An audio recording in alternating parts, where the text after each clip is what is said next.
Como ustedes pueden observar en el programa, Alexia Happe Collins va a trabajar, también está en la proyección, la psicometría aplicada a la evaluación neuropsicológica. Y les comento que Alexia es la coordinadora de la carrera de psicología en el recinto de Santo Domingo. Ella vino aquí con parte de su equipo. Ella tiene una maestría en terapia familiar. Ella es entrenada en evaluación psicológica e intervenciones en caso de violencia intrafamiliar. Ella también es docente universitaria, o sea que también tiene el ritmo de las aulas y también tiene la experiencia de la terapia. O sea que tenemos acá también una profesional con un recorrido vasto para trabajar un tema tan aplicado, tan pragmático como el tema de la evaluación psicológica. Así que después de ese buen apetito, un aplauso para nuestra próxima conferencista, Alexia Happe.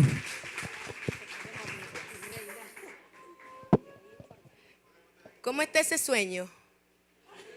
Sí, oye, así es que hay que empezar. ¿Cómo está el sueño? ¿Están soñando con el arrocito, con el bacon, con el postre?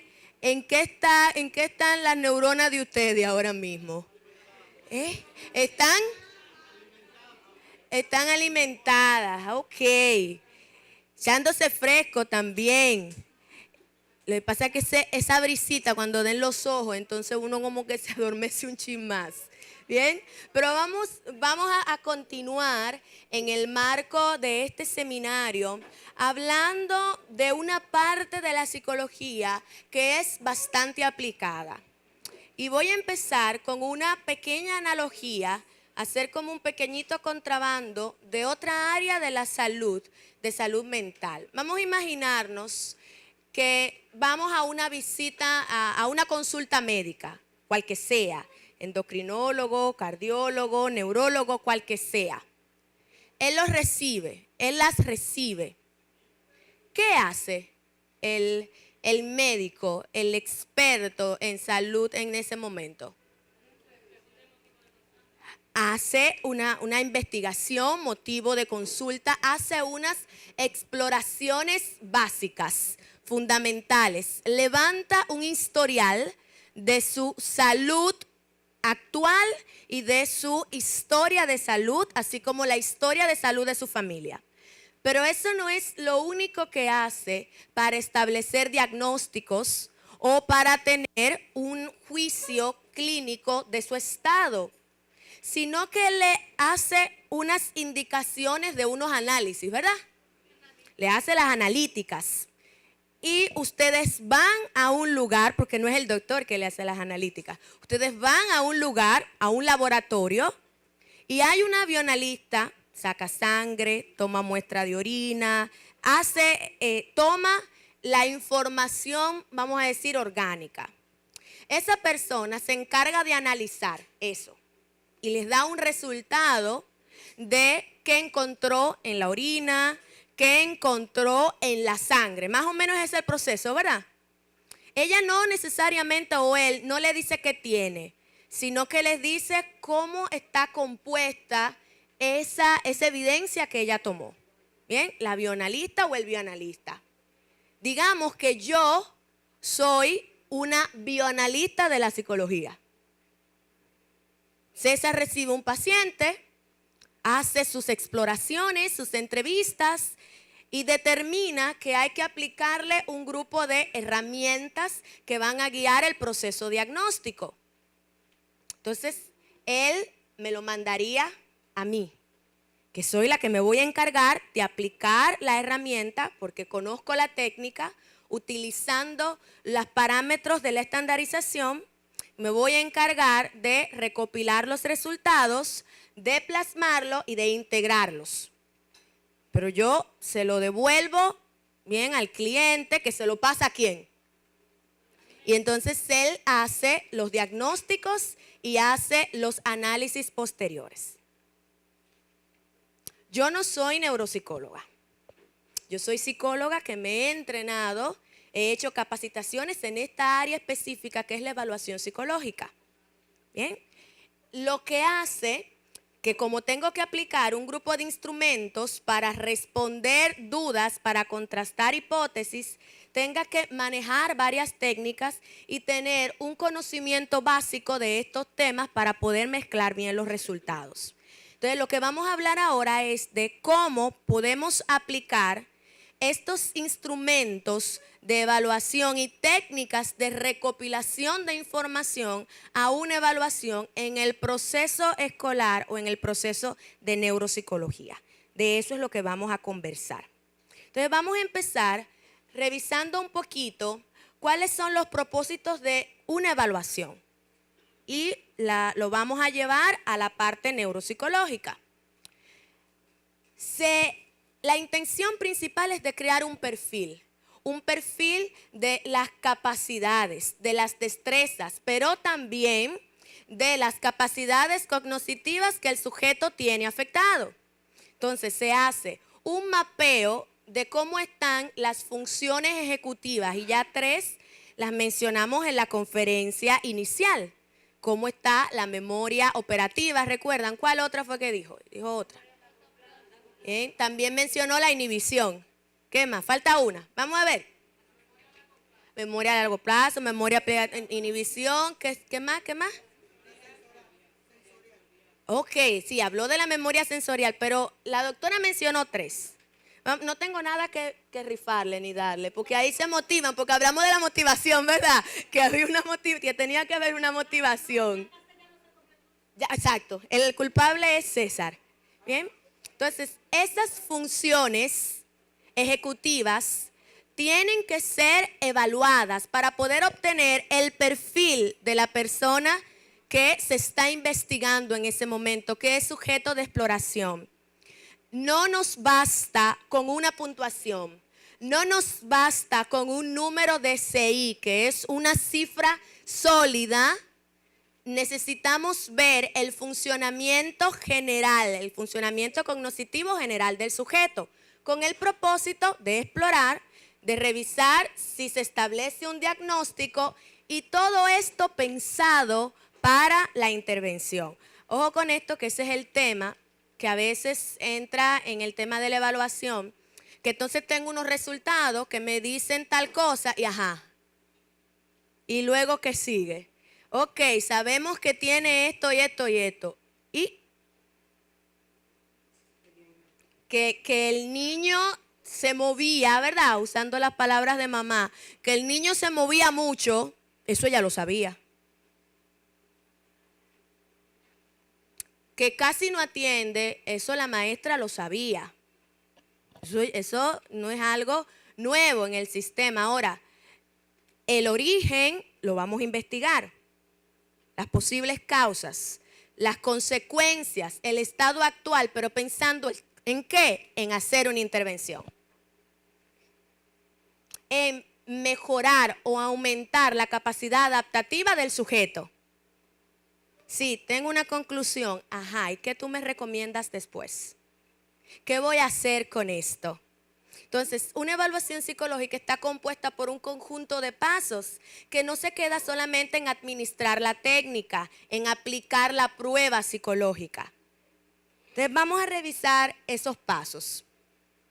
El cliente llega o el paciente llega, nos preguntamos, ¿esta conducta que me traen como motivo de consulta genera o se vincula con alguna sospecha de algún déficit a nivel cognitivo? ¿Qué significará esta conducta dentro de su contexto? Para eso entonces tengo que empezar a emplear un grupo de técnicas. La observación, pero no es una observación libre de que estoy mirando, no. Es una observación dirigida, es una observación sistemática en donde regularmente los evaluadores nos apoyamos de ciertos formularios que nos va a permitir enfocar nuestra observación a la consecución de unos objetivos a levantar un grupo de datos. Recojo los datos a partir de varias técnicas. Dentro de ella está la entrevista. Luego de que yo he observado y he empleado varias técnicas de recolección de datos que no son las pruebas en esa primera etapa, yo empiezo como profesional, como experta, a formular una hipótesis. A partir de esa impresión inicial, pero que no es una impresión personal, sino que la estoy apoyando en base de un grupo de técnicas que son comprobadas, que son estandarizadas, un modelo de historial clínico, un formulario de observación conductual sistemática, una revisión de antecedentes, la obtención de informes pasados, los terceros informantes, yo empiezo a generar varias hipótesis. Y a partir de mis hipótesis, que son como los supuestos que para mí explican las conductas del paciente, del cliente, yo voy a escoger qué pruebas voy a utilizar. Fíjense el proceso. Regularmente hacemos el proceso invertido. Preguntamos la edad y con la edad es que vamos a ver en el estante cuáles son las pruebas que yo tengo. Y posiblemente esas pruebas no me van a dar ninguna información importante porque no están destinadas para medir la situación real del sujeto. Tiene otra cosa, yo le estoy explicando un dibujo de la figura humana porque es ese que tengo. Pero no tiene que ver nada con un tema proyectivo ni con pero es que tengo ahí. Tengo ese ahí. Tengo un Bender. Ah, sí. Y lo tengo ahí. Pero no hay un tema de coordinación visual. Pero entonces además la versión que tengo del Bender, pues lo tengo ahí. Pero lo tengo ahí. No. El proceso no es así. La escogencia de las pruebas tienen que derivarse de las hipótesis que ustedes hayan formulado a partir de las informaciones que hayan recopilado antes de. Entonces, después de las hipótesis es que ustedes debemos de seleccionar las herramientas, porque las herramientas están destinadas para ayudarnos a confirmar o a descartar nuestras hipótesis, que son nuestros presupuestos explicativos de lo que le ocurre al cliente o paciente. ¿Vamos bien? Yo hablo mucho y rápido, yo tengo mis situaciones también, tienen que ayudarme ahí. Sí, tienen que ayudarme. Tienen que hacerme señas, tienen que hacerme cambio de luces. Miren. Luego de que yo tengo esto, yo voy a hacer una interpretación global de los resultados, que es en donde se nos da un poquito de problema. O sea, yo sé aplicar las pruebas, sé corregirlas, busco en el manual, lo sé plasmar. Ok, bien, vamos bien.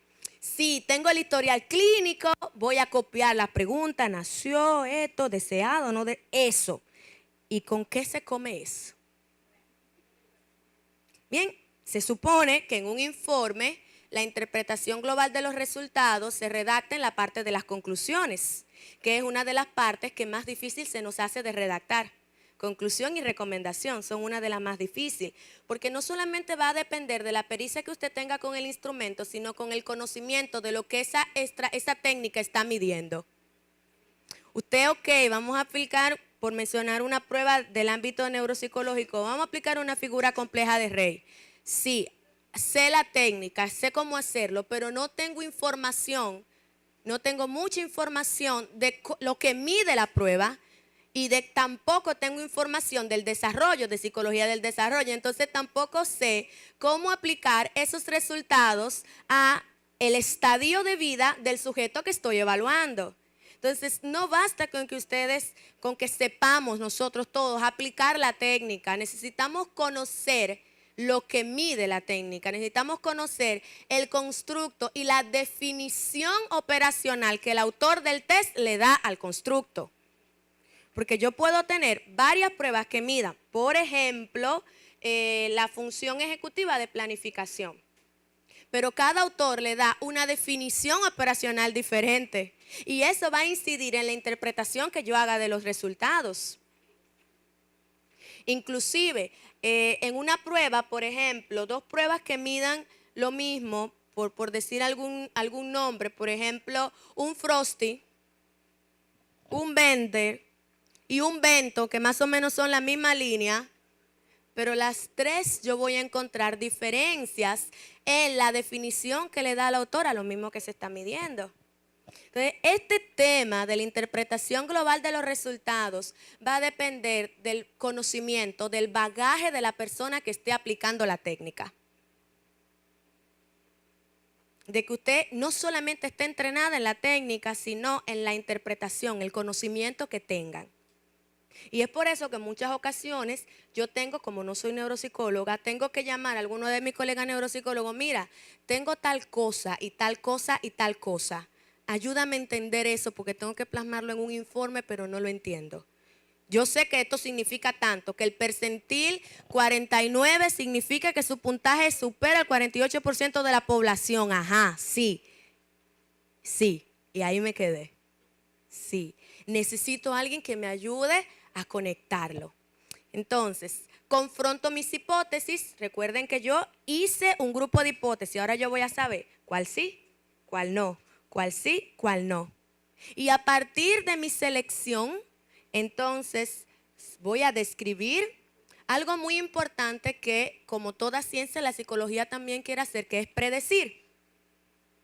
Voy a hacer, pero no es una predicción de yo creo que hoy va a llover o ese niño va a tener problemas en la escuela. No, no. Yo tengo que hacer vamos a decir, unas hipótesis de cómo pudiera ser el funcionamiento de esa persona, si se aplican las recomendaciones o si no se aplican. Bien, y a partir de eso tomo las decisiones. ¿Cómo vamos? ¿Están despiertos? Bien, bueno. Pues yo creo que ya yo rompí la mesa, ya yo me voy a sentar. Si ustedes están despiertos, ya yo terminé. Miren, estas son las técnicas principales. Iniciamos regularmente con una entrevista, pero no es una entrevista vacía. Es una entrevista dirigida. Dirigida no digo que obligatoriamente tiene que ser estructurada, no. El entrevistador experto juega con los modelos y puede incluir aspectos de la abierta, aspectos de la cerrada, estilo diálogo. Son muy importantes las preguntas circulares. En este tipo, en vez de preguntarle, ¿usted siente que es igual después del accidente? Hacemos una pregunta más circular, porque eso es una pregunta de sí o no. ¿Qué ha cambiado después del accidente? Te va a dar más información y si no ha cambiado nada te va a decir que no, pero te va a dar más información. Y a partir de la pregunta, la respuesta que te dé, tú puedes seguir explorando y eso no está en el guión. Luego revisamos todos los antecedentes. Muy importante, en los casos de niñas, niñas, adolescentes, aunque no lo creamos, revisar los boletines de notas, que aunque ciertamente en ocasiones no reflejan el rendimiento del sujeto, sí nos puedes dar información de lo que está pasando.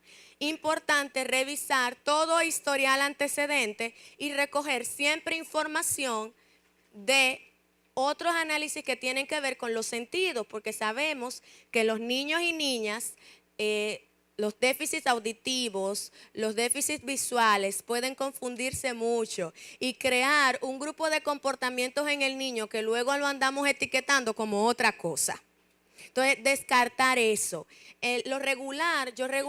Yo tiendo a solicitar, tráigame algún análisis oftalmológico, auditivo, si tiene algún análisis endocrino que me dé información de que todo está bien.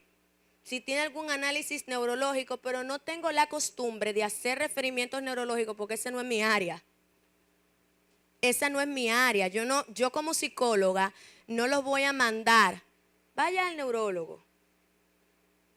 Esa no es mi área, esa no es mi expertise. Yo lo puedo recomendar a que vaya a su médico pediatra, que haga las analíticas y que el médico pediatra determine si entonces hace la recomendación al neurólogo. Yo necesito sí información de que orgánicamente está bien para no empezar a interpretar a nivel psicológico algo que puede tener una base explicable solamente a nivel orgánico. Pero de yo hacer no es mi práctica. No es mi práctica. No la cuestiono, pero prefiero canalizarlo por el médico. Prefiero canalizarlo de esa manera. se observa directo y recuerden, después de que yo reviso antecedentes, entrevisto, hago la observación, ahí es que yo decido y que deberíamos de decidir, según el modelo de Sattler, las pruebas que vamos a aplicar. A partir de las hipótesis, no a partir de qué es lo que tengo ahí. Teniendo en cuenta que nuestra evaluación siempre va a tener un margen de error por encima del margen de error considerado en la estandarización de la prueba, porque República Dominicana no crea pruebas. Entonces, regularmente en la prueba que administramos, o no hay una muestra representativa de nuestra población o la representación es muy poquita. Entonces, esos resultados también yo los voy a tener que interpretar con cierta cautela. La psicometría, en sentido general, tiene un margen de error. Lo que quiere hacer la teoría clásica de las pruebas y la teoría del factor de ítem es, ay caramba, es que yo hablo mucho, es controlar ese nivel de error, reducirlo al mínimo, pero eso va a pasar si yo cumplo con las características de la estandarización de la prueba, si la aplico en el tiempo adecuado, con las instrucciones adecuadas, con los instrumentos adecuados, ¿verdad? El tema de fotocopiar, ¿verdad? Con los instrumentos adecuados, pero también aplicándole al sujeto que tiene las características similares o iguales a las que se utilizó para crear la prueba. Y pasa que en nuestro país no tenemos producción de pruebas y se nos hace muy difícil detectar cuáles pruebas sí nos podrían servir. ¿Sí? Entonces, ¿para qué luego voy a hacer una evaluación neuropsicológica? Miren, para describir las fortalezas y debilidades, revisar si hay algún patrón de cambio o si hay algún trastorno, anomalía, déficit en el funcionamiento psicológico. A nivel de la cognición, de las emociones y de la conducta, necesito explorar siempre esas tres esferas.